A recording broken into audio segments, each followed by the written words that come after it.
હનુમાનજીને કીધું લંકાને ને હિમાલયને કેટલું વેળું છે.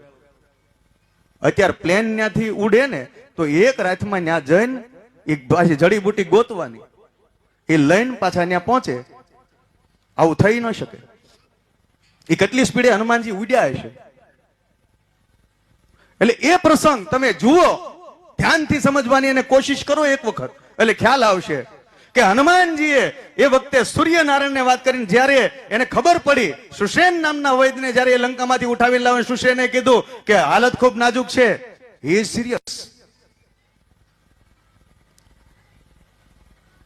વેન્ટિલેટર ઉપર છે અત્યારે હનુમાનજી, શું કરશું? લક્ષ્મણને અત્યારે મૂર્છા આવી ગઈ, હવે એને બચાવવો હોય તો એક જ સંજીવની બુટી છે ને હિમાલયમાં છે, પણ ત્યાં જઈને કોઈ સૂર્યની પહેલી કિરણ પહેલા અહીંયા પહોંચી જાય ને સૂર્યની પહેલી કિરણ પહેલા હું એના મુખમાં મૂકું તોય એ ઊભા થાય.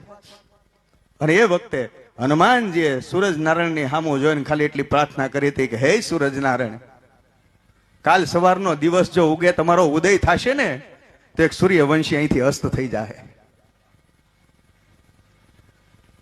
અને બીજી વાત સાંભળી લો તમે કાન ખોલીને સૂર્યનારાયણ, કે બાળપણની અંદર હું અંજનીનો જાયો છું, બાળપણની અંદર તમને મુખમાં સમાવી લેવાની તાકાત ધરાવનારો છું, હવે તો હું મોટો થયો છું, હવે છે ન મૂકું.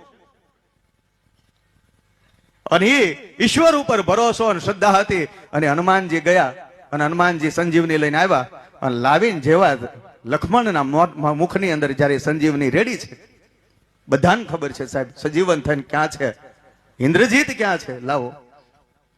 આ તાકાત ભાઈના સ્નેહની છે, નહીં કે જડીબુટીની. આ